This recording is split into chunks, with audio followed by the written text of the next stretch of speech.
ភាពលុបលន់កំហឹងភាពប្រហែសគ្រប់អ្នកគ្រូម្នាក់ដែលតាមពួកយើងនៅកំពង់រៀបរហូតនោះត្រូវពួកយើងនាំមកហើយកិត្តិយសសម្រាប់ទូបង្គំមេបយា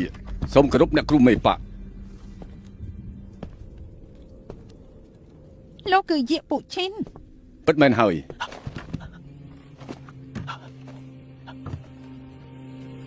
ផែនការបញ្ឆោតនឹងចាប់ខ្លួនសម្ព័ន្ធនិកាយដើមភ្នំទាំង5ជាគំនិតរបស់ខ្ញុំនៅកំពង់រៀបអូលីងក្តៅក្រហាយខ្លាំងចលាចលខ្លាំងលទ្ធិបិសាចនេះអាចសម្រាប់យ៉ាងស្ងប់ស្ងាត់បានអំណាចរបស់មេកោសម្ព័ន្ធជាងហ៊ូនៅចិត្តបង្កើយ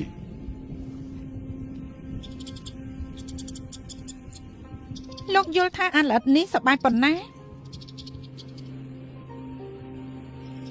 ពួកឯងអាចឈរបានអរគុណអ្នកគ្រូការរួមចំណែកធំធេងរបស់ពួកឯងដោយទូរយុហើយរួមឧត្តមកតេខ្ញុំប្រគល់របស់ល្អនេះទៅពួកឯងនេះជាគ្រប់ឆ្នាំខួបក្បាលសពទាំង3បន្ទាប់ពីលោកចូលទៅលោកនឹងក្លាយជាសមាជិកលទ្ធិរបស់ស័ក្តិសិទ្ធិនេះគ្មានស្រឡាញ់គ្មានស្អំគ្មានស្ដាយក្រោយគ្មានគុំគួនជីវិតអមតៈ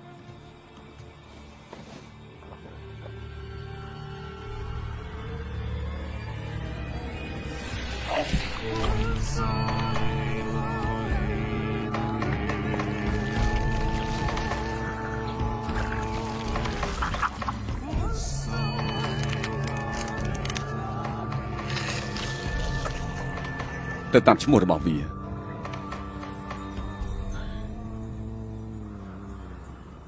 ជម្រាបអ្នកគ្រូតាមត្រង់ចុះពេលនេះខ្ញុំចាស់ហើយប៉ុន្តែតាមដល់វិសេសនេះធ្វើឲ្យខ្ញុំមានជីវិតយូរអង្វែងហើយក៏បំរើមេក៏សម្ព័ន្ធជារៀងរហូតដែរ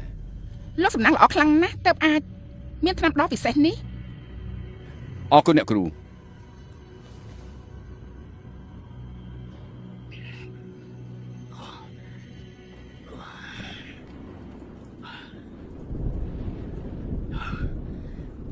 យ៉ាងណាលោកលេបថ្នាំរបស់ខ្ញុំហើយជាសមាជិកពួកខ្ញុំហើយខ្ញុំដាក់បញ្ជាលោកចាប់សមាជិកដែលនៅសល់ទាំងអស់ចងសម្ព័ន្ធនិកាយដើរភ្នំទាំង5ដើម្បីប្រយោជន៍លទ្ធិសាសនាទទួលបញ្ជា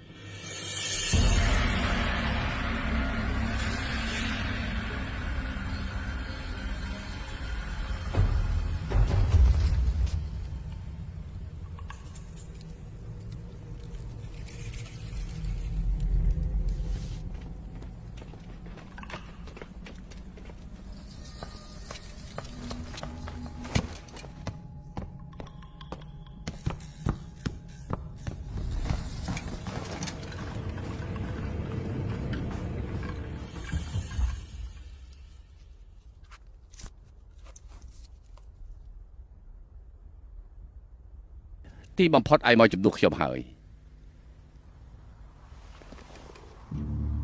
សម្រាប់ខ្លួននឹងការរស់នៅពេលនេះទេខ្ញុំសម្រាប់ខ្លួនយូរហើយថ្ងៃនេះបានឃើញគ្រប់គ្នាសប្បាយចិត្តណាស់ប៉ុន្តែហេតុអីខ្ញុំគ្មានអារម្មណ៍នេះឯងបានខ្លាចជាអ្នកចម្បាំងមិនចោះចាញ់ខាងកើតទៅហើយមិនចូលចិត្តជីវិតនៅពេលនេះទេខ្ញុំមិនចូលចិត្តក៏មិនស្អប់ដែរមានតែបែបនេះប៉ុណ្ណោះទើបខ្ញុំអាចរស់បានមិនស្លាប់មិនប្រកាសថានឹងរស់នោះទេ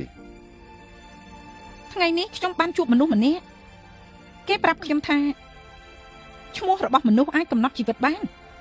យ៉ាងណាមានឈ្មោះខាងកើតមិនចោះចាញ់ខ្ញុំមិនគួរសម្រេចគោលដៅអ្នកចម្បាំងខាងកើតមិនចោះចាញ់ទេអញ្ចឹងរស់មានន័យអីទៅ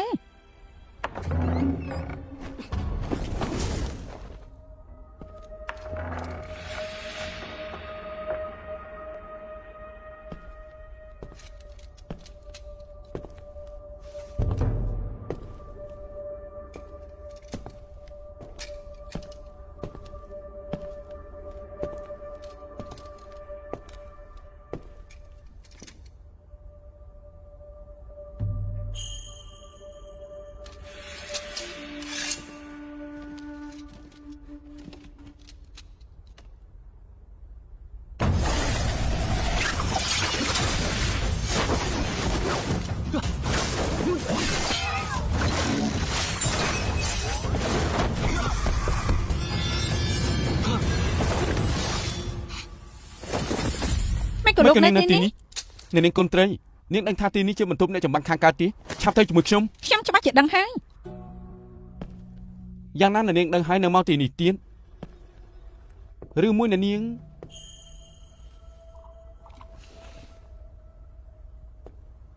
ជាស្រីបំរើអ្នកចម្បាំងខាងកើតមិនចោះចាញ់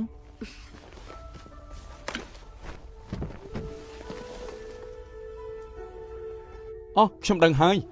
អ្នកនាងប្រហែលជាមកលួចស្រាផឹកមែនទេ គ្រប់គ្នាថាលទ្ធិស័ក្តិសិទ្ធិសូរិយាចន្ទ្រាមានស្រាឆ្ងាញ់អ្នកចូលចិត្តផឹកស្រាដូចខ្ញុំឲ្យធ្វើម៉េចមករស់នៅទីនេះដោយខ្លួនឯងមែនទេ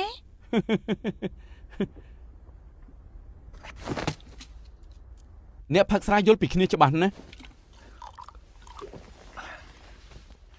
មិញខ្ញុំទៅតែលួចកូនសោបន្ទប់ទុកស្រាចង់តែងជាមួយខ្ញុំទេ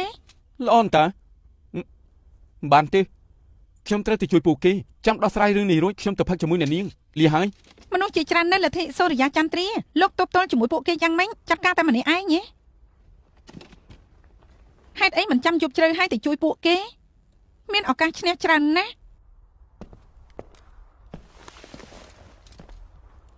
អ្នកនាងដូចជាស្គាល់ទីនេះច្បាស់ណាស់ ខ្ញុំការធំធាត់នៅមាត់ជ្រោះព្រៃខ្មៅ តែខ្ញុំនៅតែបារម្ភពីសិស្សប្អូនខ្ញុំ កុំបារម្ភអី អ្នកនាង អ្នកចម្បាំងខាងកាត់មិនចោះចាញ់កំពុងរវល់ចាត់ការសម្ព័ន្ធនិកាយដើរភ្នំទាំង5គ្មានពេលចាត់ការពួកគេទេ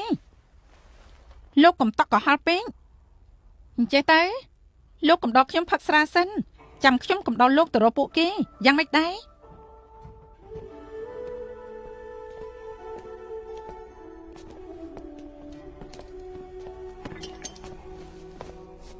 ទីនេះល្អដែរទេ នេះជាលើកទី1ដែលខ្ញុំឃើញបន្ទប់ទុកស្រា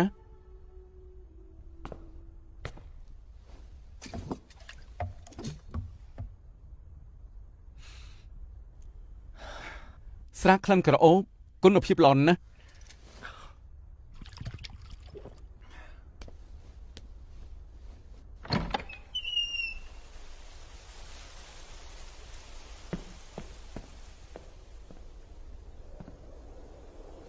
មាត់ជ្រោះព្រៃខ្មៅផលិតស្រានៅលើដីឆ្ងាយពីផ្កាយខ្លាំងប៉ុណ្ណាស្រានេះកាន់តែឆ្ងាញ់ លើលោកនីងពិតជាមានស្រាល្អមែនណាកម្រៃនៅខាត់ទុនគ្រាន់តែជាផ្នែកពីរផ្សេងគ្នាទៅមកគ្រាន់តែជាកំតិចម្រាមដៃតាមជោគជតាបើប្រកាន់ខ្ជាប់នឹងគេឈ្មោះនឹងភាពជោគជ័យធ្វើអ្វីមិនបាច់ពឹងផ្អែកជោគជតា អស្ចារ្យលេងហូឆុងពិភពលោកខាងក្រៅស្រស់ស្អាតដូចលោកនិយាយមែនណា ប្រកាសហើយ ចុះកន្លែងដែលលោកចូលចិត្តជាងគេ ប្រកាសជាហោះសានហើយខ្ញុំធំឡើងនៅទីនោះមានគ្រូខ្ញុំនៅមានសិស្សប្អូនប្រុសស្រីខ្ញុំទៀត អ្នកនៅជាងហូគ្រប់គ្នាកំពុងតស៊ូដើម្បីអំណាចនិងកេរ្តិ៍ឈ្មោះលោកមិនចង់ត្រួតត្រាជាងហូទាំងមូលទេអេ ត្រួតត្រាជាងហូទាំងមូលមានប្រយោជន៍អីទៅមានតែបង្កភាពចលាចលនិងបញ្ហា បើមិនចង់ហេតុអីត្រូវបន្ថយគ្រោះថ្នាក់មកដល់ទីនេះវិញ ខ្ញុំមកជួយពួកគេនិងសិស្សប្អូនប្រុសស្រីខ្ញុំត្រូវចាប់ខ្លួននៅទីនេះលើកនេះបន្ទាប់ពីខ្ញុំជួយសិស្សប្អូនខ្ញុំចេញទៅហើយខ្ញុំនាំពួកគេទៅភ្នំដែលឆ្ងាយបំផុត ខ្ញុំជាប់នៅមាត់ជ្រោះព្រៃខ្មៅនេះចំណែកលោកបែរជាជាប់នៅភ្នំហ័រសាន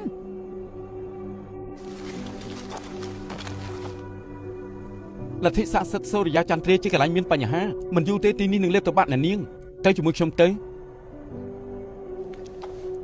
ខ្ញុំនាំអ្នកនាងចេញពីទីនេះ ខ្ញុំមិនដែលចេញពីមាត់ជ្រោះព្រៃខ្មៅនេះទេលោកចង់នាំខ្ញុំទៅណា ទៅមើលមហាសមុទ្រមើលព្រែកទឹកកោះមើលវាលស្មៅដើរលេងតាមទីក្រុងទូចធំភ្លក់ម្ហូបដែលឆ្ងាញ់ជាងគេលើលោកណែពិភពលោកធំណាស់ដើរលេងឲ្យសប្បាយចិត្តដោយមិនបាច់ប្រយុទ្ធគ្នាទេ ល្អ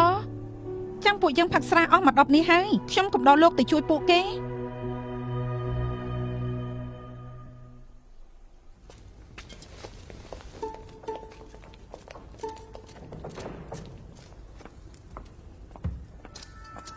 បញ្ជាប្រធានចាប់និកាយហោះសានបានហើយជាចៅម្នាក់បញ្ញាប់ខាំងក្នុងគុកក្រំដី ទទួលបញ្ជា ទទួលបញ្ជា ទៅ ចា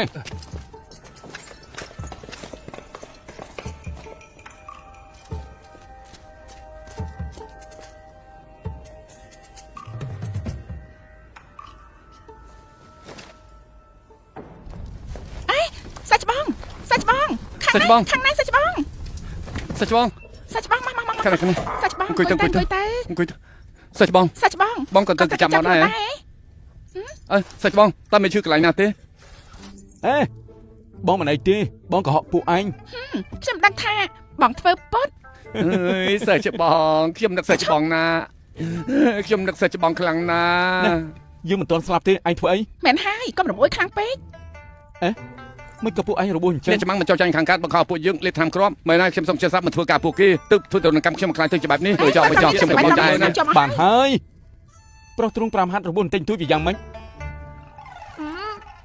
ប៉ុន្តែខ្ញុំគឺជាមនុស្សស្រី នេះមិនសំខាន់ទេ ណែសាច់ច្បងមិនបានជាសាច់ច្បងមកទីនេះ ហើយការពិតខ្ញុំគឺមកជួយពួកឯង មកជុលមួយ មកផាក់ លីងអូឆុងអាថោកទៀបឯងនេះ អាថោកទៀបឯង ឯងជាមនុស្សលោភលន់ណាស់ ខ្ញុំទ្រាំលែងបានហើយ ឯងគ្មានចិត្តមេត្តាអាត្មានិយមបាយគេទៅបាយទៅបាយទៅបាយទៅបាយទៅបាយទៅបាយបាយ លីងហៅឆំទីបំផុតឯងស្លាប់ក្នុងកណ្ដាប់ដៃយើងហើយ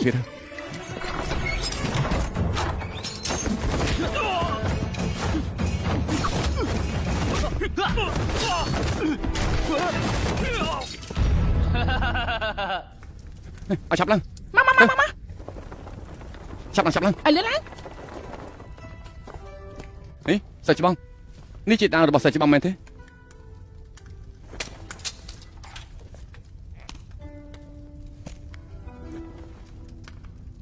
សាច់ច្បង10ស្លាបបងមកនៅក្នុងគុកក្រំដីអី មិនសំខាន់ទេទៅ អេសាច់ច្បង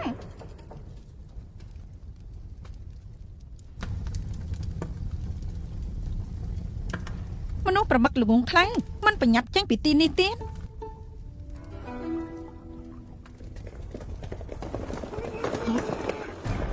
សាច់ច្បង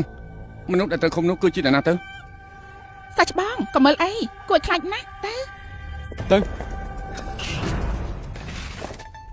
ពួកឯង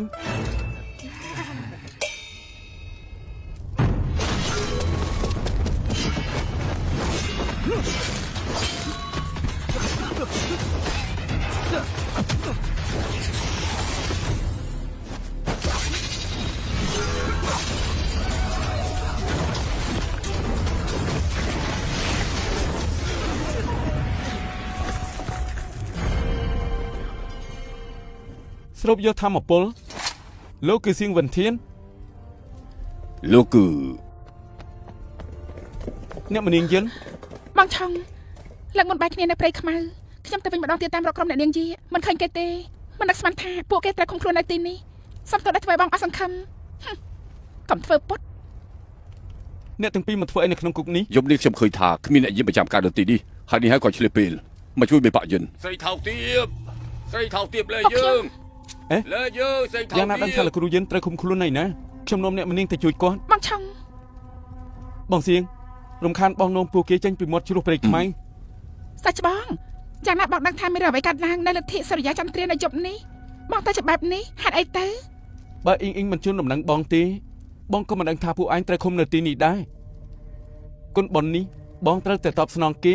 ពួកឯងចេញពីទីនេះជាមួយលបងសៀងទៅខ្ញុំជួយពួកគេរួចនឹងទៅជួបពួកឯង ពួកខ្ញុំទៅជាមួយសាច់ច្បងដែរសាច់ច្បងបើមានបញ្ហាអីពួកយើងរួមសុខរួមទុកជាមួយគ្នាមិនណាទៅជាមួយគ្នាទៅសាច់ច្បង កុំប្រឌិតប្រដាស់បងម្នាក់ឯងស្រួលចាត់ការរំខានលបងសៀងនាំពួកគេចេញទៅ បានមកតាមខ្ញុំមក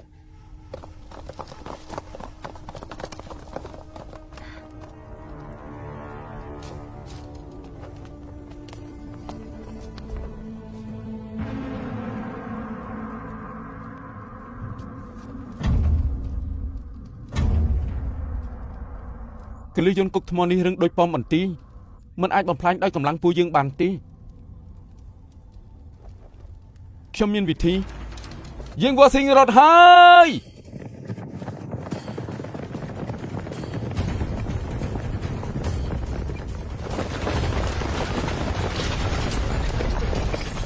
អ្នកណាផ្ដោតដំណឹងខ្លាំង ជាតារបស់ពួកឯងលៀងហ៊ូឆុង